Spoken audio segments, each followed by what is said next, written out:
حیدرآباد ریاست کے ہند یونین میں انضمام کے 17 ستمبر کو یوم انضمام کے طور پر نہ منانے مرکزی وزیر داخلہ امت شاہ کے الزامات پر تلنگانہ کے وزیر آئی ٹی اور بلدی نظم و نسق کے تارک راما راؤ نے یاد دہانی کروائی کہ ریاستی حکومت نے اس دن کو سرکاری طور پر قومی یکجہتی کے طور پر منایا ہے۔ گزشتہ روز امت شاہ نے کرناٹک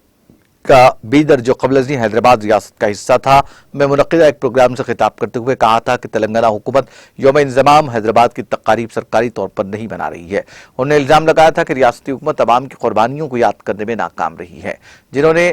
نظام کی قربانی کے خلاف قربانیاں دی تھیں۔ ان کے اس الزام پر رد عمل ظاہر کرتے ہوئے تارک راما راؤ نے جھوٹے بیانات پر مرکزی وزیر داخلہ پر تنقید کی اور ساتھ ہی اس دن منائی گئی تقاریب کی خبروں پر مشتمل اخبارات کے تراشے بھی پوسٹ کیے۔ انہوں نے ٹویٹ کرتے ہوئے کہا، مرکزی وزیر داخلہ امت شاہ جی 1948 میں اس دن حیدرآباد ریاست کے ہند یونین میں انضمام پر 17 ستمبر تلنگانہ حکومت کی جانب سے سرکاری طور پر منایا جا رہا ہے۔ آپ کی اس صریحاً غلط بیانی وزیر داخلہ کے عہدے کو زیب نہیں دیتی۔